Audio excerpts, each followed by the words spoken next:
નમસ્કાર વિદ્યાર્થી મિત્રો, સ્વાગત છે આજના લેક્ચરમાં। તો અનુમૌર્ય કાળનો ભાગ 1 પતાવી દીધું ને આજે અનુમૌર્ય કાળ આપણે પૂર્ણ કરી નેક્સ્ટ લેક્ચરમાં ગુપ્ત કાળની શરૂઆત કરવાના છીએ। તો આ અગાઉનું લેક્ચર જે મિત્રોએ નહીં જોયું તે જોઈ શકે છે। ત્યાં આગળ આપણે જોઈએ કલા વિશેની વાત। તો શહેરની આસપાસ કિલ્લેબંધી હતી, તેમાં ઘણા મંદિરો હતા અને મથુરા ઉત્તમ શિલ્પ બનાવતું કેન્દ્ર હતું। તો આ આપણે ક્યારની વાત કરીએ છીએ, આ કનિષ્કના શાસનની કુષાણ વંશનો જે છે તેમના સમયની આ લગભગ વાત આપણે ચાલે છે। તો મથુરા તે સમયે ઉત્તમ શિલ્પ બનાવતું કેન્દ્ર હતું ને અનુમૌર્ય કાળનું એ આ ચાલે છે। હવે પૂર્ણતા તરફ છે એટલે આપણે આ બધું જોઈએ છીએ। એ એક માહિતી આપી દઉં જે મિત્રો નવા હોય તેમને।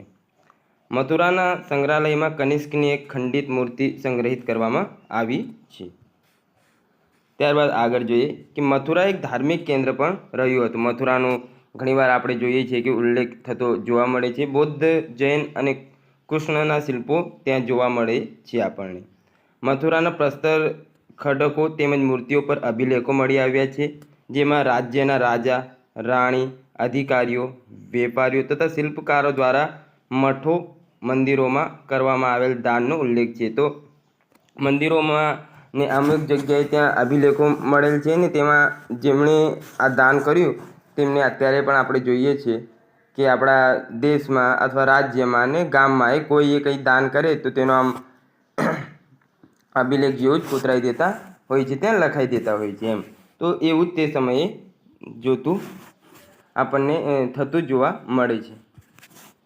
કુષાણ વંશ દરમિયાન ગ્રીક અને ભારતીય શૈલીનું મિશ્રણ ગણાતી ગાંધાર શૈલીનો જન્મ થયો। તો આ શૈલી વિશે આપણે આગળ વિગતવાર વારસામાં કરવાના છે કે ગાંધાર શૈલી તે કઈ કઈ ભારતીય શૈલીઓનું મિશ્રણ છે। એક ગ્રીક છે વિદેશી અને ભારતીય શૈલી, આ બંનેનું મિશ્રણ કરીને ગાંધાર નવી શૈલીનો આ સમયે ઉદ્ભવ થયેલો જોવા મળે છે। આ શૈલી માત્ર આધુનિક પંજાબ અને કાશ્મીર જેવા વિસ્તારોમાં જ નહીં પરંતુ આધુનિક અફઘાનિસ્તાનમાં પણ લોકપ્રિય હતી। મથુરામાં અન્ય શિલ્પકારો હતા જેમણે પોતાની શૈલી વિકસાવી હતી, પરંતુ તેઓએ ગ્રીકનું અનુકરણ કર્યું ન હતું। અન્ય પણ શિલ્પકારો મથુરામાં હતા જેમણે ગ્રીકનું અનુકરણ નહીં કર્યું અને પોતાની શૈલી વિકસાવેલ હતી, જેને મથુરા શૈલી તરીકે ઓળખવામાં આવે છે। આ એમની સ્પેસિફિક શૈલી હતી। એમને પેલી ગાંધાર શૈલી, ગ્રીકનું મિશ્રણ પ્લસ મથુરાવાળી મિક્સ કરી દઈએ આપણે તો ગાંધાર શૈલી। આગળ જોઈએ તો કનિષ્કનું ગાંધાર અને મથુરા શૈલીના વિકાસ માટે કુષાણોનું અગત્યનું યોગદાન છે। તેમણે પુરુષપુરમાં એક વિશાળ બુદ્ધ સ્તૂપ બંધાવ્યો હતો। આ બંને કલા શૈલીઓમાં બુદ્ધ તથા બોધિસત્વની અનેક મૂર્તિઓ આપણને મળી આવે છે। ત્યારબાદ આગળ જોઈએ વિજ્ઞાન અને ટેકનોલોજી। તો મધ્ય એશિયાના ગ્રીકોએ ભારતીયોને ખગોળનું જ્ઞાન આપ્યું। ખગોળ એટલે જ્યોતિષ વિજ્ઞાનનું એ આ લોકોએ આપણને જ્ઞાન આપ્યું હતું। પ્રાચીન ભારતીય ખગોળ ગ્રંથોમાંથી ગ્રીક ખગોળશાસ્ત્રીઓનો ઉલ્લેખ આપણને જોવા મળે છે। જે ગ્રંથો છે તેમાંથી આપણને જે ગ્રીકના કહેવાય મહત્ત્વના એવા ખગોળશાસ્ત્રીઓ હતો તેમનો ઉલ્લેખ જોવા મળે, તેથી આપણે માહિતી લઈ શકીએ કે આ લોકોએ જ આપણને ખગોળ વિશે જ્ઞાન આપેલ હશે। ત્યારબાદ આગળ જોઈએ તો ભવિષ્ય કથન કરનારી કળા ભારતીયોને ગ્રીકો પાસેથી મળેલ છે। જ્યોતિષ વિજ્ઞાન, આયુર્વેદ વિજ્ઞાનના પિતા ચરક અને બૌદ્ધ વિદ્વાન અશ્વઘોષ કનિષ્કની રાજ્યસભામાં બિરાજતા હતા। તો મહાન એવા કહેવાય કે વ્યક્તિઓ આયુર્વેદના પિતા ચરક અને બૌદ્ધ વિજ્ઞાન અશ્વઘોષ કનિષ્કના રાજ્યસભામાં હતા, એટલે સારો એવો રાજપાટ આ સમયમાં જોવા મળે છે। ચરકે આયુર્વેદ સાથે સંબંધિત ચરક સંહિતા ગ્રંથની તેમજ અશ્વઘોષે બુદ્ધના જીવન પર બુદ્ધ ચરિતમ રચના કરી છે। તો આ યાદ રાખી લેવું, ચરક સંહિતા ચરકે, આ તો યાદ રહી જાય, પરંતુ બુદ્ધ ચરિત કોણે લખી તો અશ્વઘોષે। ત્યારબાદ આગળ જોઈએ તો અનુમૌર્ય કાલીન રાજ્ય વ્યવસ્થા। હવે કનિષ્કનું અહીંયા પતી જાય છે। હવે પ્રોપર આપણે અનુમૌર્ય કાળની શું રાજ્ય વ્યવસ્થા હતી, આ 4 ને પેલા 4 એમ કરીને 8 વંશો દરમિયાન મેન રાજ્ય વ્યવસ્થા કેવી હતી તે વિશે ચર્ચા કરીએ। તો સમાજની વાત કરીએ, ગ્રીક, શક, પાર્થિયન અને કુષાણોએ આખરે ભારતમાં તેમની ઓળખ ગુમાવીને ધીરે ધીરે તેઓ સંપૂર્ણ ભારતીય બની ગયા હતા। આ એવી રીતે જેવી રીતે કહેવામાં આવે ને કે દૂધમાં આપણે સાકર નાખીએ અને ઓગળી જાય, તો એવી રીતે હવે આ ગ્રીક, સર્ક, પાર્થિયન અને કુષાણોને કોઈ એવું જાણતું જ નહોતું કે આ લોકો વિદેશી પ્રજા છે. એવી રીતે આ લોકો હવે આપણા દેશની પ્રજા સાથે ભળી ગયા હતા. ભારતીય સમાજમાં વિદેશીઓનું જોડાણ પ્રાચીન ભારતના ઇતિહાસમાં કદાચ અન્ય કોઈ પણ સમયગાળા કરતાં અનુમૌર્ય સમયગાળામાં વધુ હતું. તો આ લોકો માત્ર એવા હતા કે જે આટલી સહજતાથી આપણામાં ભળી ગયા. એના પહેલાં અને એના પછી આપણને આવું ક્યાંય એટલું બધું જોવા મળતું નથી વિદેશી. થોડાક તો આપણને લાગે છે કે વિદેશ થયા જ, પરંતુ આ અનુમૌર્ય કાળના જે આ હતા 4 વંશ, તેમણે સારું એવું પ્રભુત્વ આપણા અંદર જમાવ્યું હતું. હિન્દ સમાજ ચુસ્ત વર્ણ અને આશ્રમની વ્યવસ્થા પર આધારિત હતો. આ સમયે 8 પ્રકારના લગ્ન કરવામાં આવતા હતા. શ્રીમંતોના બહુપત્નીત્વની પ્રથા પ્રચલિત હતી. જે પૈસાદાર વ્યક્તિ હોય તે 2 કરતાં અથવા 1 કરતાં વધુ પત્નીઓ રાખતા. બહુપત્નીત્વ એટલે 2 કે 3 લગ્ન કરતા હતા. લગ્ન વર્ણ પ્રમાણે થતા હતા. ઉપરાંત સ્ત્રીઓ લગ્ન ભંગ કરી શકતી ન હતી. તેમજ વિધવા વિવાહની મનાઈ હતી. વિધવા વિવાહ આ સમયે જોવા મળતો ન હતો. તેમજ વર્ણ એટલે એક જાતિનું એ જ જાતિમાં લગ્ન થઈ શકે એવું હતું. સ્ત્રીઓ લગ્ન ભંગ ન કરી શકે, એટલે સ્ત્રીઓ છૂટાછેડા કંઈ આપી શકે એમ ન હતી. રાજકીય પરિસ્થિતિ જોઈએ તો મૌર્ય સામ્રાજ્યના પતન બાદ શૃંગ, કણ્વ, ઇન્ડો ગ્રીક, શક, પહલવ, કુષાણ જેવા અનેક નાના મોટા દેશી તથા વિદેશી રાજ્યોની સ્થાપના થયેલ આપણને જોવા મળે છે. વિદેશી પ્રજાઓ સાથે જેમ જેમ સંપર્ક વધ્યો તેમ વિદેશીઓ ભારતીય સંસ્કૃતિ અપનાવતા ગયા. આમ ઉત્તર અને ઉત્તર પશ્ચિમ ભારતમાં મધ્ય એશિયા સાથેના સાંસ્કૃતિક સંબંધો આ સમય દરમિયાન વધ્યા હતા. તો આ જે વિદેશની પ્રજા હવે આપણામાં રુચિ લેવા લાગી, આપણા જે ખાનપાન ને બધું જ અપનાવવા લાગી. તો મધ્ય એશિયા સાથે હવે આપણા સારા સંબંધો થવા લાગ્યા હતા. વેપાર અને વાણિજ્યની વાત કરીએ તો સાતવાહન સમયમાં ભારતમાં વેપાર વાણિજ્યમાં પ્રગતિ થઈ. ભારતમાં 2 મુખ્ય વેપારી માર્ગો, ઉત્તરાપથ કે જે ભારતના ઉત્તરથી પશ્ચિમની સીમાડાઓથી જોડાતો હતો, અને દક્ષિણાપથ કે જે ભારતીય ઉપખંડને પશ્ચિમ તથા ઉત્તરી વિસ્તારને જોડતો હતો, તે આ તરીકે ઓળખાતો હતો. ઉત્તરાપથ અને દક્ષિણાપથ એવા 2 માર્ગો હતા. જે ઉપરની તરફ જોડતો હતો માર્ગ તેને ઉત્તરાપથ કહેતા, અને દક્ષિણની તરફ જોડતો તેને દક્ષિણાપથ એટલે દક્ષિણ તરફનો રસ્તો કહેતા હતા. ને સાતવાહન વંશને આપણે જોયું આગળ કે દક્ષિણાપથના સ્વામી તરીકે ઓળખવામાં આવતા હતા, અને સેતુ તરીકેનું આ સાતવાહન રાજાઓ પણ તે સમયે કાર્ય કરતા હતા. એક ગ્રીક દરિયાઈ સાહસિક હિપ્પાલસે મોસમની શોધ કરી. તેને કારણે વ્યાપક પ્રમાણમાં દરિયાઈ મુસાફરી શરૂ થઈ. તો આ એક ગ્રીક મુસાફર છે, તેમણે હિપ્પાલસ એમનું નામ છે. તેમણે મોસમ એટલે ઋતુઓની શોધ કરી અને તેના જ કારણે દરિયાઈ મુસાફરી શરૂ થઈ. ઋતુઓ કઈ કઈ હોય, કેવી રીતે હોય એ એમણે શોધ કરી. તેથી ખ્યાલ આવ્યો કે કઈ ઋતુમાં આપણે વ્યાપાર સારી રીતે કરી શકીએ છીએ. ભારતના મહત્વપૂર્ણ બંદરોમાં ભૃગુ કચ્છ એટલે ભરૂચ, સોપારા, કલ્યાણ અને મુજીરીસનો સમાવેશ થતો હતો. તો આ મહત્વના એવા બંદરો આપણા હતા. અહીંથી વેપાર રોમ સુધી ચાલતો. હિપ્પાલસે આ બંદરોની મુલાકાત લીધી હતી. બંગાળનું તામ્રલિપ્તિ અને તમિલનાડુનું અરિકામેડુ દક્ષિણ પૂર્વ એશિયા સાથેના દરિયાઈ વેપાર માટે મુખ્ય બંદર હતું. તો પશ્ચિમ બંગાળમાં આપણે જોઈએ તો તામ્રલિપ્તિ, તે સમયે તો પશ્ચિમ પૂર્વ એવું કંઈ હતું નહીં, માત્ર બંગાળ હતું. ને ત્યારબાદ તમિલનાડુનો એક છે અરિકામેડુ, તે આ સમયના મહત્ત્વના બંદરો આપણને જોવા મળે છે. આગળ જોઈએ તો ઈરાન, ઈરાક, એરબિયા, ઇજિપ્તથી આવતા જહાજો પશ્ચિમથી દરિયા કિનારાના ભરૂચ બંદરોનો ઉપયોગ કરતા હતા. કયા કયા? ઈરાન, ઈરાક, એરબિયા અને ઇજિપ્તથી આવતા જહાજો પશ્ચિમી દરિયા કિનારા ભરૂચ બંદરનો મોટાભાગે ઉપયોગ એટલે ભૃગુ કચ્છનો ઉપયોગ આ સમયે થતો જોવા મળે છે. રોમ અને ભારત વચ્ચેનો વેપાર જમીન માર્ગે અને દરિયાઈ માર્ગે થતો હતો. ઈસવીસનની પ્રથમ સદીમાં એક અજ્ઞાત લેખકે લખેલ પુસ્તક પેરિપ્લસ ઓફ ધ એરિથ્રિયન સી, એની પુસ્તક છે પેરિપ્લસ ઓફ ધ એરિથ્રિયન સી, માં ભારત અને રોમ વચ્ચે ચાલતા વેપારનું વર્ણન છે. આ પુસ્તક કોણે લખી તેના વિશે કંઈ ખ્યાલ નથી, પરંતુ આમાં આપણને જે ભારત અને રોમ વિશે કેવી રીતે વ્યાપાર થતો હતો તેનું સારી એવી માત્રામાં વર્ણન થયેલ જોવા મળે છે. મરી મસાલા, હાથી દાંતની વસ્તુઓ, રત્નો, મલમલ અને ઉત્તમ કાપડની નિકાસ આ સમયે આપણે ત્યાંથી થતી હતી.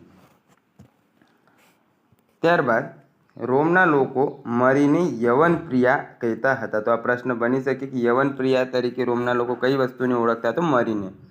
દક્ષિણ ભારતનો રોમ સાથે મસાલાનો વેપાર વિકસ્યો હતો. રોમમાંથી ભારતમાં સોનું ચાંદી આયાત થતા હતા. દક્ષિણ ભારતમાં મોટા પ્રમાણમાં સોનાના રોમન સિક્કાઓ મળી આવ્યા છે. તો રોમમાંથી મોટાભાગે આપણે સોનું અને ચાંદી આયાત કરતા હતા. રોમન લેખકોના મતે રોમનું સોનું ભારતમાં ઢસડાઈ જાય છે એવું લખેલું જોવા મળે છે. એટલે કે રોમનું સોનું આપણે ત્યાં કેવી રીતે ભારતમાંથી અંગ્રેજો લૂંટીને લઈ ગયા એવી રીતે રોમમાંથી આપણે ત્યાં સોનું ઢસડાઈને આવતો હતો એવું એમણે લખેલ છે. એવું માનવામાં એમના દ્વારા આવે છે. રોમમાંથી દ્રાક્ષનો ઉત્તમ પ્રકારનો દારૂ ભારતમાં આવતો હતો. તો આ એ જોવા મળે છે કે દારૂ એ અહીં આપણે આયાત કરતા હતા. અરિકા મેડોમાંથી રોમન દારૂના વાસણો અને રોમન લિપિના લખાણોવાળી ચીજો આપણને જોવા મળે છે. ત્યારબાદ ટીન, કાચ અને પરવાળા પણ રોમમાંથી ભારતમાં આયાત થતા હતા. મિલિંદ પન્હોમાં 750 જેટલા હસ્તઉદ્યોગ અને 60 જેટલા શિલ્પ ઉદ્યોગનો ઉલ્લેખ જોવા મળે છે. હસ્ત એટલે હાથથી ચાલતા ઉદ્યોગ અને શિલ્પ એટલે મૂર્તિ બનાવવાના ઉદ્યોગનો ઉલ્લેખ આપણને મિલિંદ પન્હો, મિલિંદના પ્રશ્નો જે છે પુસ્તક જેનો અનુવાદ થાય છે એમનામાં આ આપણને જોવા મળે છે. મિલિંદ પન્હોમાં 75 જેટલા હસ્તોદ્યોગનો ઉલ્લેખ છે. આ ઓલ્ડ એનસીઆરટીના ડેટા છે. હવે આગળ જોઈએ તો દક્ષિણ ભારતમાં વસ્ત્રો રંગવાનો ઉદ્યોગ પણ વિકસ્યો હતો. તે સમય દરમિયાન વસ્ત્રને કલર કરવાનો ઉદ્યોગ આપણા દક્ષિણ ભારતમાં વિકસ્યો હતો. વેપારીઓના સમુદાયની શ્રેણી અને તેના અધ્યક્ષને શ્રેષ્ઠી કહેવામાં આવતા હતા. જે વેપારીઓનો આખો સમુદાય હોય તેને શ્રેણી કે જેનો જે અધ્યક્ષ હોય તેને શ્રેષ્ઠી કહેવાતા. વણઝારા દ્વારા થતા વેપારને સાર્થ કહેવામાં આવતા હતા. જે વણઝારા લોકો જે વેપાર કરે તેને સાર્થ કહેવાય. આંતરરાષ્ટ્રીય વેપાર કરતા અને તેમના સંગઠનના વડાને સાર્થવાહક કે સાર્થક તરીકે ઓળખાતા હતા. તો આ થોડુંક યાદ રાખવું. આગળ જોઈએ તો હસ્તકલાકારોના સમૂહને સંઘ કહેવામાં આવતો અને તેના વડાને જ્યેષ્ઠ તરીકે ઓળખવામાં આવતો હતો. તેઓ પોતાના પ્રમુખની ચૂંટણી કરતા તેમજ વસ્તુની ગુણવત્તા નક્કી કરતા હતા. શ્રેણીઓ બેંકોની જેમ કામ કરતી, જે વ્યાજ, વટાવ અને નાણાં ધિરાણનો વ્યવસાય કરતી. કારીગરો પણ નાણાકીય રીતે સંપન્ન હતા. તો હસ્ત જે કલાકારો હોય તેમનો આખો એક સમૂહ બનાવવામાં આવે તો તેને આખા સમૂહને સંઘ કહેવામાં આવે અને તેનો જે વડો અથવા મોટો અધ્યક્ષ હોય તેને જ્યેષ્ઠ એટલે આમે મોટો થાય તો જ્યેષ્ઠ કહેવામાં આવતો હતો. તે લોકો પોતાને અત્યારે જેવી રીતે ચૂંટણી થાય તેવી રીતે ચૂંટણી પણ કરતા હતા અને બેંકોની જેમ આ લોકો કામ કરતા હતા. નાણાંની લે વેચ એવું બધું કામ કરતા હતા. ધાર્મિક વિકાસમાં વાત કરીએ તો ઈસવીસન પૂર્વે 2જી સદીમાં મધ્યમાં ગ્રીક રાજદૂત હેલિયોડોસે મધ્ય પ્રદેશમાં વિદિશા એટલે હાલનું વિદિશા જિલ્લાનું મુખ્ય મથકમાં વાસુદેવ વિષ્ણુની પૂજા માટે એક સ્તંભનું નિર્માણ કરાવ્યું હતું. તો કોણે? હેલિયોડોસે આ સ્તંભનું નિર્માણ કરાવેલ છે. ક્યાં ગાડી? મધ્યપ્રદેશના વિદિશામાં. કુષાણ શાસકો શિવ અને બૌદ્ધ બંનેના ઉપાસક હતા. ભગવાન બુદ્ધ અને શિવ ભગવાન બંનેને આ લોકો માનતા હતા. કુષાણ શાસકો આમે કનિષ્કની સમયગાળા દરમિયાન આપણને જોવા મળે છે કે ચોથી બૌદ્ધ સંગીતિ ભરાઈ હતી અને તે મુજબ આપણને કુષાણના સિક્કાઓ ઉપર આ બંને દેવી દેવતાઓની ચિત્રો જોવા મળે છે. આપણને કેવી રીતે ખ્યાલ આવે કે આ આમને માનતા હતા? તો જેવી રીતે આપણે હડપ્પામાં જોઈ ગયા કે ચિત્રોના આધારે જ આપણે જોઈ શકતા હતા કે આ ચિત્ર વધારે છે તો આ લોકો આ કરતા હશે. એવી રીતે આ સમયમાં આપણે જોઈએ તો જે સિક્કાઓ છે એમાં ભગવાન બુદ્ધ અને શિવ ભગવાનની મૂર્તિઓ આપણને મૂર્તિઓ તો નહીં પણ ચિત્ર જોવા મળે છે. તો તેના પરથી આપણે એક અંદાજ લગાવી શકીએ છીએ કે આ લોકો આમાં માનતા હશે કુષાણ શાસકો. સાહિત્ય અને વિદ્યા. તો મૌર્યકાળ અને ગુપ્તકાળ વચ્ચેના લગભગ 500 વર્ષના સમયગાળામાં ઉપનિષદ, બ્રાહ્મણ ગ્રંથો અને મહાભારતમાં સંસ્કૃત ભાષાએ સાહિત્ય સ્વરૂપ મેળવ્યું હતું. તો સંસ્કૃત ભાષા સારા એવા પ્રમાણમાં આ સમયગાળા દરમિયાન વિકસી હતી. પતંજલિના સમયમાં શિષ્ટ સંસ્કૃત ભાષા બોલાતી, જ્યારે સામાન્ય લોકો પ્રાકૃત ભાષા બોલતા હતા. જેવી રીતે અત્યારે આપણે જોઈએ તો સિટીઓ હોય તેમાં ગુજરાતી ભાષા બોલીને ગામડાઓમાં સામાન્ય પ્રાદેશિક ભાષા હોય, તેવી રીતે જે પતંજલિ છે તેમના સમયમાં શિષ્ટ સંસ્કૃત ભાષા બોલાતી, જ્યારે અન્ય સામાન્ય લોકો હતા તે પ્રાકૃત ભાષા બોલતા હતા. દક્ષિણમાં લોકો તમિલ ભાષા બોલતા હતા. કૌરવો અને પાંડવો વચ્ચે થયેલા મહાભારતના યુદ્ધનું વર્ણન જય સંહિતા નામના ગ્રંથમાં કરવામાં આવેલું છે. શામાં છે? જય સંહિતા અથવા વિજય સંહિતા પણ આપણે કહેતા હોઈએ છીએ. આ ગ્રંથ પાછળથી ભારત મહાકાવ્યમાં વિસ્તાર થયો અને ગુપ્તકાળ સુધીમાં મહાભારત એટલે ધીમે ધીમે આનો વિકાસ થયેલ જોવા મળે છે. આ ગ્રંથમાં પરિવાર પહેલાં જય સંહિતા, પછી ભારત ને પછી મહાભારત નામ આપવામાં આવ્યું. મહાભારત બાદ શુદ્ધ સંસ્કૃતમાં રામાયણની રચના થયેલ આપણને જોવા મળે છે. ઈસવીસનની આરંભિક સદીઓમાં કૃષ્ણ અને ભગવદ્ ગીતાનો મહિમા થયો, તેમજ મનુસ્મૃતિ, વિષ્ણુ સ્મૃતિ, નારદ સ્મૃતિ અને યાજ્ઞવલ્ક્ય સ્મૃતિ જેવા સ્મૃતિ ગ્રંથોની રચના થયેલ આપણને જોવા મળે છે. કયા કયા? ભગવદ્ ગીતા, ત્યારબાદ આ સ્મૃતિ ગ્રંથો મનુ, વિષ્ણુ સ્મૃતિ, નારદ સ્મૃતિ અને યાજ્ઞવલ્ક્ય સ્મૃતિ.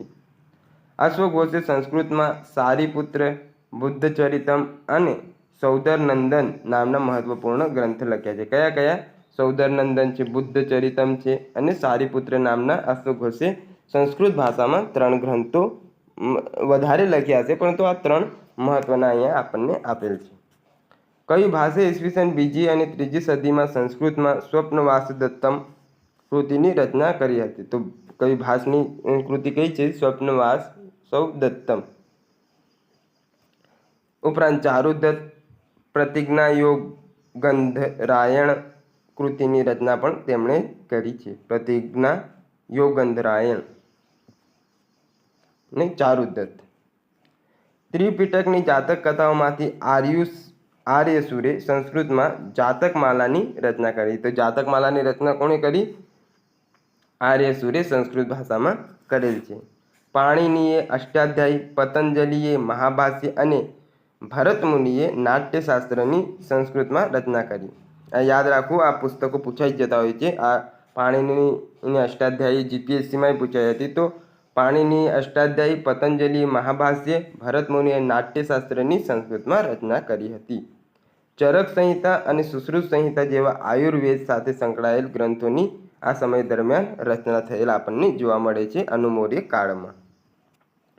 ચરક સંહિતા મૂળભૂત રીતે શસ્ત્રક્રિયાને લગતી, સુશ્રુત સર્જરીના પિતા સંહિતાની પામપર્ણ હસ્તપ્રત નેપાળની કેસર લાઇબ્રેરી ખાતે સચવાયેલી છે.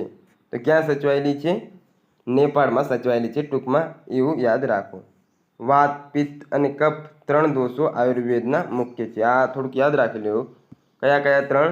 વાત, પિત્ત અને કફ. ચોથો કોઈ મૂકી દઈને આપણને ઓપ્શનમાં મળે તો અટવાઈ ન જાય. વાત, પિત્ત અને કફ આયુર્વેદના મુખ્ય 3 દોષો છે આયુર્વેદમાં જોવા મળતા. ત્યારબાદ આગળ જોઈએ તો પાલી ભાષામાં ત્રિપિટક ગ્રંથો પરથી અટ્ટકથાઓની રચના થયેલી છે. ઉપરાંત મિલિંદ-પન્હોની રચના પણ આ જ ભાષામાં થઈ છે. રામચંદ્રના દેવી સ્વરૂપનું ગાન અને મહિમા આ સમયથી શરૂ થઈ. રામચંદ્ર હતા, તેમના દેવી સ્વરૂપનું ગાયન અને મહિમા આ સમયગાળા દરમિયાન આપણને શરૂ થયેલ જોવા મળે છે. ગ્રીક લોકોએ પણ પડદા એટલે નાટકની પ્રથા શરૂ કરીને ભારતીય રંગભૂમિના વિકાસમાં ફાળો આપ્યો હતો. પડદા પ્રથા ગ્રીકોની ભેટ હોવાથી તે યવનિકા તરીકે ઓળખાવા લાગી હતી. યવનિકા શબ્દ યવન શબ્દ પરથી આવ્યો છે. યવન શબ્દને આયોનિયન એટલે કે ગ્રીકની એક શાળા જેનાથી પ્રાચીન ભારતના લોકો પરિચિત હતા નું સંસ્કૃત સ્વરૂપ આપણને જોવા મળે છે, જેને શું કહેવાય? આયોનિયન. આપણા માટે એટલું બધું ઠીક છે. હવે હવે મનુસ્મૃતિ સંકલન એ એકમાત્ર કાયદા ગ્રંથ કહેવાય, પરંતુ આનો ઘણા બધાએ વિરોધ કર્યો, કારણ કે આમાં મહિલાઓ અને જે નીચી જાતિના લોકો છે તેમના વિશે ઘણું ભેદભાવ થયેલ જોવા મળે છે. તો જોઈએ આપણે શું છે પુસ્તકમાં. લગભગ ઈસવીસન પૂર્વે 200થી ઈસવીસન 200ની વચ્ચે મનુસ્મૃતિ સંકલન થયું. એટલે આ 400 વર્ષનો જેટલો ગાળો હતો સમયનો, તે દરમિયાન આની રચના થયેલા આપણને જોવા મળે છે. જેમાં લગ્નની 8 પદ્ધતિમાંથી 4 પદ્ધતિનો ઉલ્લેખ આપણને જોવા મળે છે. તો જોઈએ કેવું કેવું ને શું છે. પ્રથમ, કન્યાદાન. બહુમૂલ્ય વસ્ત્રો અને આભૂષણોથી સુશોભિત કરીને કન્યાને સાસરિયામાં મોકલવામાં આવે છે. તો પ્રથમ લગ્ન આ છે કે કન્યાદાન, બહુમૂલ્ય વસ્ત્રો અને આભૂષણોથી સુશોભિત કરીને કન્યાને સાસરિયામાં મોકલવામાં આવે છે. ચતુર્થમાં, પિતા કન્યા અને વરરાજાને સંબોધતા કહે છે, તમારે તમારી જવાબદારીઓ સાથે મળીને નિભાવવી જોઈએ. તે પછી વરરાજાનું સન્માન કરે અને તેને કન્યા આપે છે. તો ચતુર્થમાં આવું કહેલ છે કે તમારે તમારી જવાબદારીઓ સાથે મળીને નિભાવવી જોઈએ, ત્યારબાદ કન્યાનું દાન કરી દે. પંચમમાં, વરને કન્યા ત્યારે જ મળે જ્યારે પોતાની ક્ષમતા અને ઈચ્છા મુજબ તે કન્યાને અને તેના સંબંધીઓને પૈસા આપે છે. તો આમાં જોવા મળે છે કે વરે પૈસા આપવા પડે છે. અને છઠ્ઠામાં, પુરુષ અને સ્ત્રી પોતાની સ્વતંત્ર ઈચ્છાથી મળે છે. તો પ્રેમ લગ્ન આપણે કહી શકીએ છીએ. મનુસ્મૃતિ મુજબ તેઓ ગામની બહાર રહેતા, ફેંકેલા વાસણોનો ઉપયોગ કરતા. થોડુંક રહી ગયું. મનુસ્મૃતિમાં ચાંડાલો એટલે અસ્પૃશ્યોની કર્તવ્યનો ઉલ્લેખ કરવામાં આવ્યો છે. મનુસ્મૃતિ મુજબ તેઓ ગામની બહાર રહેતા, ફેંકેલા વાસણોનો ઉપયોગ કરતા અને મૃત લોકોના વસ્ત્રો અને આભૂષણો પહેરતા હતા. રાત્રિ દરમિયાન નગરોની શેરીઓમાં ફરી શકતા ન હતા. તો અહીંયા આપણને સ્પષ્ટ જોવા મળે છે કે જે પીછડેલા અથવા પાછળનો વર્ગ છે તેના સાથે આ સમય દરમિયાન ઘણો અન્યાય જોવા મળે છે. ચીનથી આવેલા બૌદ્ધ ભિક્ષુ ફાજિયાનના કહેવા અનુસાર અસ્પૃશ્યોએ રસ્તાઓ પર ચાલતી વખતે કરતાલ વગાડીને તેમના અસ્તિત્વ વિશે જણાવવું પડતું હતું, જેથી અન્ય લોકો તેમને જોવાના દોષથી બચી શકે. એટલે અસ્પૃશ્યોને કોઈ જોવાય નહીં, એ બધું આમાં આપણને જોવા મળે છે કે આ સમય દરમિયાન આવું હતું. હ્યુએન સાંગના જણાવ્યા મુજબ સફાઈ કામદારોને રાજ્યની બહાર રહેવું પડતું હતું. જે લોકો સફાઈનું કાર્ય કરતા હતા તેમણે રાજ્યમાં રહેવાની પરવાનગી નથી. હવે અનુમૌર્ય યુગની મહત્વની કૃતિઓ અને તેના રચયિતાની વાત કરીએ તો ચરક સંહિતા રચયિતા છે ચરક, કૃતિ સૌંદરનંદન, બુદ્ધ ચરિતમ ને સારીપુત્ર. રચયિતા આપણે આ થોડુંક અહીંયા થાય. ચરક સંહિતાના રચયિતા છે ચરક, ચરક સંહિતા ચરક. સુશ્રુત સંહિતાના સુશ્રુત, સુશ્રુત સંહિતાના સુશ્રુત. નાટ્યશાસ્ત્રના ભરતમુનિ, નાટ્યશાસ્ત્રના ભરતમુનિ. મહાવિભાષાશાસ્ત્રના વસુમિત્ર, મહાવિભાષાશાસ્ત્રના વસુમિત્ર. જાતકમાલાના આર્યસુર, જાતકમાલાના કોણ છે? આર્યસુર. સૌંદરનંદન, બુદ્ધચરિતમ, સારીપુત્ર. આના લેખક અશ્વઘોષ. કઈ કઈ ત્રણ છે? સૌંદરનંદન, બુદ્ધચરિતમ, સારીપુત્ર. સૌંદરનંદન, બુદ્ધચરિતમ, સારીપુત્રના લેખક અશ્વઘોષ. સ્વપ્નવાસ દત્તમ, ચારુદત્ત, પ્રતિજ્ઞા યોગધરાયણના ભાસ. સ્વપ્નવાસવ દત્તમ, ચારુદત્ત, પ્રતિજ્ઞા યોગધરાયણ એના ભાસ. મહાભાષ્યના પતંજલિ ને અષ્ટાધ્યાયના પાણીની. તો આ પુસ્તકો થોડાક યાદ રાખી લેવા. ત્યારબાદ આ સમયની કલા અને સ્થાપત્ય વિશે વાત કરીએ તો મૌર્યોત્તર કાળમાં કલા અને સ્થાપત્યનો મહત્વપૂર્ણ વિકાસ થયો. સ્તૂપો, મૂર્તિઓ અને ગુફાઓમાં મહત્વપૂર્ણ સ્થાપત્ય જોવા મળે છે. ગ્રીક અને ભારતીય કલા શૈલી, ગાંધાર શૈલી સમન્વય આ સમયમાં થયો. ગ્રીક અને ભારતીય શૈલીનો જે સમન્વય આપણને જોવા મળે છે ગાંધાર શૈલીના સ્વરૂપે, તો તે સમન્વય આ કહેવાય કે અનુમૌર્ય કાળ દરમિયાન થયેલ જોવા મળે છે. મૂર્તિકલામાં વાત કરીએ તો 3 પ્રકારની હતી: મથુરા, ગાંધાર અને અમરાવતી. તો તે વિશે જોઈએ તો કુષાણ વંશના રાજા કનિષ્કના સમયમાં બૌદ્ધ ધર્મનો પ્રચાર અને પ્રસાર મોટા પ્રમાણમાં થયો હતો. સારી એવી માત્રામાં આપણને આ સમયે બૌદ્ધ ધર્મનો પ્રચાર પ્રસાર જોવા મળે છે. ઈસવીસનની પ્રથમ સદીમાં કનિષ્કના સમયે બૌદ્ધ ધર્મ હીનયાન અને મહાયાન એવા બે ભાગોમાં વિભાજિત થયો હતો. ચોથી બૌદ્ધ જે પરિષદ હતી તે સમય દરમિયાન આ બે ભાગમાં વિભાજિત થઈ ગયો બૌદ્ધ ધર્મ. મહાયાન સંપ્રદાયે બુદ્ધને ઈશ્વરનું સ્વરૂપ આપી તેમની મૂર્તિ પૂજા અને અર્ચના શરૂ કરી, જેને પરિણામે બુદ્ધની મૂર્તિઓનું સર્જન મોટા પ્રમાણમાં થવા લાગ્યું હતું. હવે મહાયાન કહેવામાં આવે છે કે વધારે પ્રમાણમાં આ સમયે વિસ્તાર પામ્યો હતો ને એમાં સામાન્ય રીતે શું હતું કે મૂર્તિ પૂજા પછી આરતી આ બધું વધારે પડતું કરવામાં આવતું હતું. હવે મૂર્તિ પૂજા કરીએ તો એના માટે મૂર્તિઓ બનાવવી પડે, તો મૂર્તિનો વિકાસ આ સમય દરમિયાન વધુ થયેલ આપણને જોવા મળે છે, જે મહાયાનના વધુ પ્રસારનું એક કારણ હતું. આ સમયે ભારતીય મૂર્તિકલાની 3 મુખ્ય શૈલીઓ વિકાસ પામી: મથુરા, ગાંધાર અને અમરાવતી. તો અહીંયા જોવા મળે છે આપણે મથુરા શૈલી, ગાંધાર અને અમરાવતી. કદાચ હોઈ શકે કે એવું જ છે, બાકી અહીંયા આ 3 સિક્વન્સમાં થશે, આ મથુરા, ગાંધાર અને અમરાવતી. તો કેવી વ્યવસ્થિત આપણે વારસામાં જોઈશું, પરંતુ અહીંયા જે લખેલું છે તે જોઈ લઈએ કે મથુરા શૈલી મૂર્તિકલાની આ સ્વદેશી શૈલીની પરંપરા છે. એક તો યાદ રાખી લો કે આ સ્વદેશી છે. બુદ્ધની પ્રથમ પ્રતિમા આ શૈલીમાં તૈયાર થઈ, આ એ મહત્વનું છે.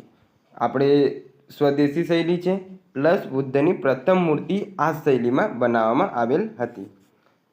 મથુરા કલા શૈલીમાં કારીગરો મથુરાની આસપાસનો લાલ પથ્થરનો ઉપયોગ કરતા, કાળા ટપકા ઉપસાવી આ મૂર્તિઓ ઘડવામાં આવતી હતી. તો 3 વસ્તુ યાદ રાખવી: લાલ પથ્થરનો ઉપયોગ કરતા, સ્વદેશી કલા હતી અને બુદ્ધની પ્રથમ મૂર્તિ આ સમય દરમિયાન બનાવવામાં આવી હતી. મથુરા શૈલીમાં જૈન તીર્થંકરો, વિષ્ણુ, કુબેર અને કાર્તિકેય દેવતાઓની મૂર્તિઓ મળી આવી છે. તો કોની કોની મળી આવી છે? જૈન તીર્થંકરો છે, વિષ્ણુ છે, કુબેર છે અને ભગવાન કાર્તિકેય છે, તેમની મૂર્તિઓ આ સમયે જોવા મળે છે. ત્યારબાદ છે ગાંધાર. તો ભારતના ઉત્તર પશ્ચિમ વિસ્તારમાં આવેલા ગાંધાર મૌર્ય, ગ્રીક, શૃંગ અને કુષાણ એમ તમામ શાસન તંત્રોની અને સંસ્કૃતિઓની અસર આમાં જોવા મળે છે. તો ગાંધાર શૈલીમાં કોનું? મૌર્ય હતા, ત્યારબાદ ગ્રીક, શૃંગ અને કુષાણ, આ તમામ શાસન તંત્રોની અસર આ શૈલી પર જોવા મળે છે, કારણ કે આ ગ્રીક અને ભારતની મિશ્ર શૈલી હતી. Greek, Roman, Indo Greek, Greek બૌદ્ધ જેવી ભારત અને યુરોપ મિશ્રિત કલા શૈલીનો આ સમયે જન્મ થયો. આ શૈલી પર ગ્રીકો, રોમનો અને ભારતીયોનો પ્રભાવ વિશેષ આપણને જોવા મળે છે. તેમનો વિષય વસ્તુ બૌદ્ધ ધર્મ હતો, પણ ગાંધાર કલા શૈલી ગ્રીક તેમજ ભારતીય કલા શૈલીની મિશ્રિત હતી. ગ્રીક, શક અને કુષાણો તમામ ગાંધાર શૈલીનો રક્ષક હતા. તો ગાંધાર શૈલીના રક્ષક તરીકે આ ઓળખાય છે. ગ્રીક હતા, કુષાણ, શક, તો તેમણે બધા વિદેશથી આવીને આપણા સાથે મિશ્રિત કરીને આ શૈલીનો વિકાસ કરેલ હતો. બુદ્ધ અને બોધિસત્વની મૂર્તિઓનું નિર્માણ થયું, જેમાં ભૂરા અને વાદળી રંગના પથ્થરનો ઉપયોગ કરવામાં આવતો હતો. પહેલામાં કેવું લાલ ને આમાં ભૂરા અને વાદળી રંગના પથ્થરોનો ઉપયોગ થતો હતો. ગાંધાર કલા શૈલીની ખાસિયત એ છે કે બુદ્ધની મૂર્તિઓમાં ભાવની જગ્યાએ શરીરના અંગો ઉપાંગોનું ચિત્રણ થયું છે. આ કેવી રીતે હતી તે બધું આપણે વારસામાં જોઈશું. અત્યારે તમારે જે વાંચું છું તે ધ્યાન રાખવાનું કે આ ખાસિયત શું હતી કે મૂર્તિઓમાં ભાવની જગ્યાએ શરીરના અંગો અને ઉપાંગોનું ચિત્રણ જોવા મળે છે. આ શૈલીમાં ગૌતમ બુદ્ધ વાંકડિયા વાળ સાથેના સ્નાયુબંધ દેહ ધરાવતા દર્શાવવામાં આવ્યા છે. આગળ જોઈએ અમરાવતી શૈલી. તો આ અમરાવતીનો સ્તૂપ છે તે તમે જોઈ શકો છો. અમરાવતી કલા શૈલી કુષાણ અને ગોદાવરી નદીઓના ખીણ વિસ્તારમાં વિકસી. આ કલાને શરૂઆતમાં સાતવાહન અને પછી ઈક્ષ્વાકુ રાજવીઓએ પુરસ્કૃત કરી હતી. કોણે? શરૂઆતમાં સાતવાહન રાજાઓ અને પછી ઈક્ષ્વાકુ કુળના જે રાજવીઓ હતા તેમણે આ કલાને પુરસ્કૃત કરી હતી. ઈસવીસન પૂર્વે 150 થી ઈસવીસન 300 એટલે આપણે 450 વર્ષના ગાળા દરમિયાન ગૌતમ બુદ્ધના જીવન સાથે સંકળાયેલ બાબતોનું વિષય વસ્તુ તરીકે વર્ણન આ શૈલીમાં આપણને જોવા મળે છે. આ કલા શૈલીની ઉત્કૃષ્ટ રચના બુદ્ધ અને હાથીની મૂર્તિ, વિશિષ્ટ રીતે તૈયાર કરાયેલ થાંભલા અને વરંડા છે. તો મેન બાબતો કઈ છે? કે બુદ્ધ અને હાથીની મૂર્તિ, વિશિષ્ટ રીતે તૈયાર કરાયેલ થાંભલા અને વરંડા આ કલામાં આપણને જોવા મળે છે. સફેદ આરસપહાણ અને મણકાઓનો તેમાં ઉપયોગ થયો છે. પ્રકૃતિ કરતાં વધુ મહત્ત્વ માનવ આકૃતિઓને આ સમયે અથવા આ કલામાં આપવામાં આવેલ છે. સૌપ્રથમ લાલ ને ત્યારબાદ ભૂરા અને આમાં સફેદ આરસપહાણનો ઉપયોગ આપણને જોવા મળે છે. ત્યારબાદ આપણે આગળ જોઈએ તેમાં છે શિલ્પ સ્થાપત્ય. તો સાતવાહન રાજાઓના સમયે પુણે અને નાસિક નજીક આવા વિશિષ્ટ શિલ્પ સ્થાપત્ય જોવા મળે છે.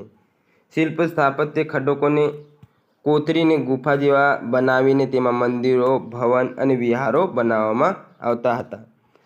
આપણે જોઈએ કે સામાન્ય રીતે અત્યારે પણ ગુફાઓ જોવા મળે ને વિહારો એટલે જે બૌદ્ધ સાધુઓ ત્યાં વિહાર એટલે રહેતા હોય તે બનાવવામાં આવતા, મંદિરો હોય, ભવનો હોય, આ બધાનું નિર્માણ આ સમયે કરવામાં આવતું હતા. મહત્વપૂર્ણ શિલ્પ સ્થાપત્ય મહારાષ્ટ્રમાં જોવા મળે છે. બૌદ્ધ સાધુઓના નિવાસને વિહાર અને પૂજા સ્થાનને ચૈત્ય તરીકે ઓળખવામાં આવે છે. જે બૌદ્ધ સાધુઓ ત્યાં રહે તેને વિહારો કહેવાય ને જે પૂજા અર્ચના કરે તે અથવા પૂજા સ્થાન મંદિર હોય તેને ચૈત્ય કહેવાય છે. આ સમયકાળમાં વિહારો અને ચૈત્યોનું નિર્માણ મોટા પાયે થયેલ જોવા મળે છે. સ્તૂપની વાત કરીએ તો બુદ્ધ અથવા બૌદ્ધ સાધુઓના શરીરના અવશેષો મૂકી તેના પર એક વિશાળ અર્ધગોળાકાર ગુંબજ તૈયાર કરી તેની સાથેનો એક ખંડનું નિર્માણ થતું તેને સ્તૂપ કહેવાય. જે સ્તૂપ વિશે આપણે આગળ વ્યવસ્થિત રીતે માહિતી જોઈ ગયા છીએ. સ્તૂપની શરૂઆત વખતે લાકડાની અને પછીથી પથ્થરની રેલિંગ, વાડ અથવા દિવાલ બાંધવામાં આવતી હતી. શરૂઆતમાં તો લાકડાની દિવાલ આજુબાજુ કરી દેતા હતા, પરંતુ ત્યારબાદ પથ્થરની દિવાલ બનાવવામાં આવતી હતી. જેમ જેમ વિકાસ થયો તે પ્રમાણે સ્તૂપનું નિર્માણ સૌપ્રથમ અશોકના સમયમાં થયું હતું. અશોકે મધ્યપ્રદેશમાં સાંચી અને ભારહૂત સ્તૂપોનું નિર્માણ કરાવ્યું હતું. કયા કયા? મધ્યપ્રદેશમાં સાંચી અને ભારહૂત નામના 2 સ્તૂપ અને અન્ય ઘણા બધા, પરંતુ આ સાંચીનો સ્તૂપ ઘણું પ્રખ્યાત છે એટલે આનો અહીંયા ઉલ્લેખ આપણને જોવા મળે છે. સ્તૂપ બનાવવાની આ પરંપરા અમરાવતી અને નાગાર્જુન કોંડા આંધ્રપ્રદેશ સુધી વિસ્તાર પામી હતી. છેક આંધ્રપ્રદેશ સુધી આ આપણને કલા વિકાસ પામેલી જોવા મળે છે. સ્તૂપ પર જાતક કથાઓ અને અન્ય બૌદ્ધ કથાઓ ચિત્રિત કરવામાં આવતી. સાંચી અને ભારહૂત સ્તૂપ ઈસવીસનની 2જી સદીમાં બંધાયો. કયા ગાળા દરમિયાન? ઈસવીસનની 2જી સદીમાં સાંચી અને ભારહૂત સ્તૂપ બંધાયો હતો. સિક્કાની વાત કરીએ તો ઇન્ડો ગ્રીક સિક્કાઓ. ઇન્ડો ગ્રીક સિક્કા પર ગ્રીક દેવતાઓ અને વેપારી નિગમની પેટર્નને વિશેષ સ્થાન આપવામાં આવેલ છે. આ સિક્કાઓ મોટે ભાગે ચાંદીના બનેલ છે. તો ઇન્ડો ગ્રીક સિક્કાઓ શાના બનેલા હતા? તો મોટા ભાગે ચાંદીના. આ રહ્યા સિક્કા, ઇન્ડો ગ્રીક સિક્કા. હવે આગળ જોઈએ ભારતીય ગ્રીકો ઈસવીસન પૂર્વેની 6ઠી સદીમાં ચાંદી અને તાંબાથી બનેલા સિક્કાઓ ચલણમાં મૂક્યા હતા, જેના પર શાસકોના નામ, તેનો સમય અને વિવિધ આકૃતિઓ જોવા મળે છે.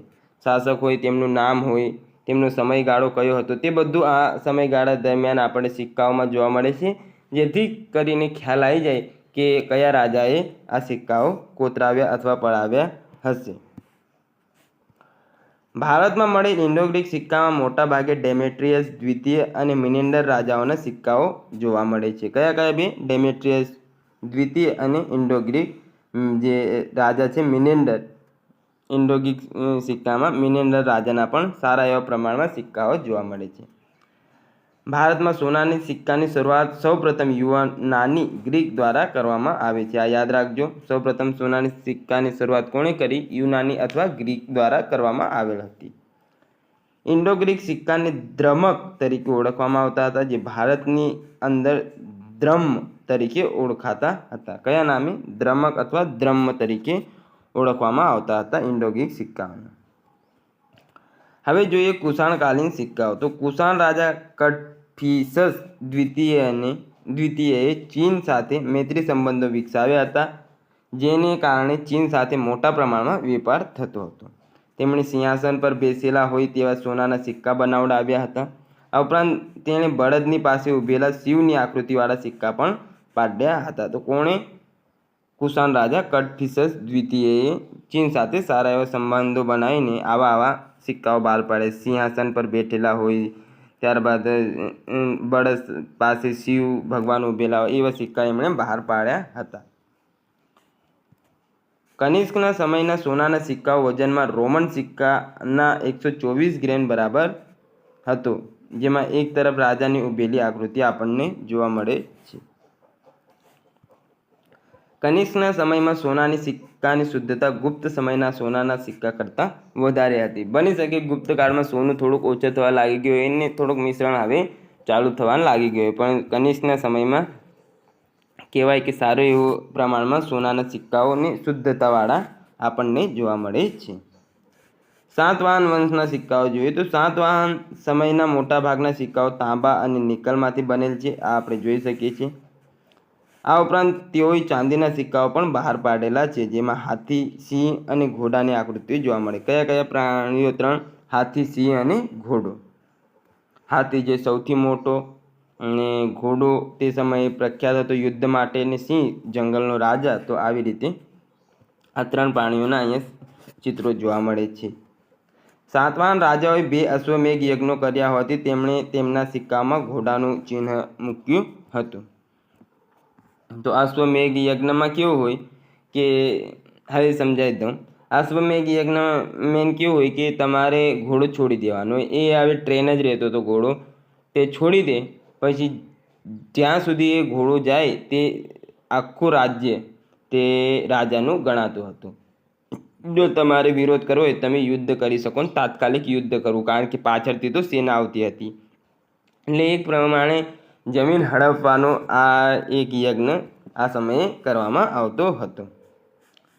ક્ષત્રપકાલીન સિક્કાઓ તો પશ્ચિમી ક્ષત્રપોના સિક્કાઓ તારીખ દર્શાવતા સૌપ્રથમ સિક્કાઓ છે, જેમાં શક સંવતનો ઉલ્લેખ મળી આવે છે, જેના પરથી આપણને ખ્યાલ આવી જાય કે કયા સમયના સિક્કાઓ છે. આ સમયના સિક્કાઓ મોટાભાગે ગ્રીક, બ્રાહ્મી, આગળ જોઈએ આ સિક્કાઓ છે જોઈ લેવા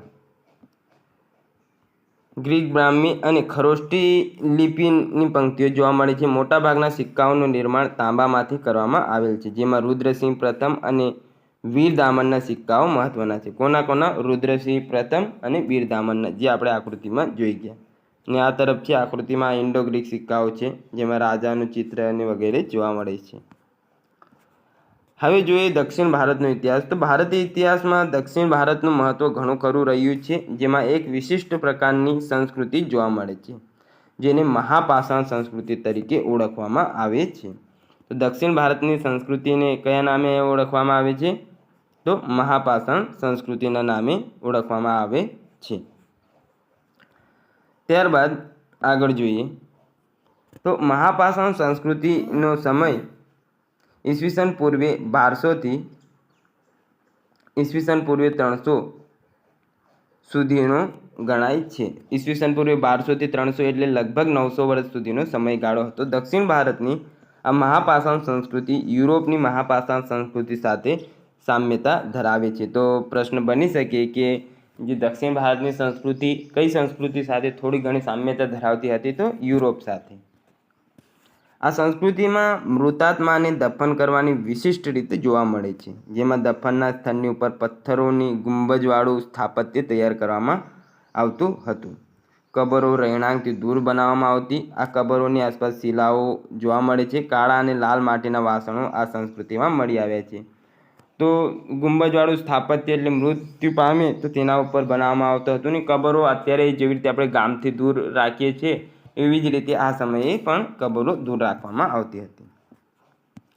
મહાપાષાણ સંસ્કૃતિની સાથે લોખંડના અવશેષો પણ આપણને મળી આવ્યા છે. આ સંસ્કૃતિ દક્ષિણ ભારતમાં મહારાષ્ટ્રના નાગપુરથી લઈ તમિલનાડુ અને કેરળના છેવાડા સુધી વિસ્તરેલી જોવા મળે છે, જેમાં અગત્યના સ્થળોમાં બ્રહ્મગીરી, માસ્કી, આદિચલ્લીનુર અને નાગપુરનો સમાવેશ થાય છે.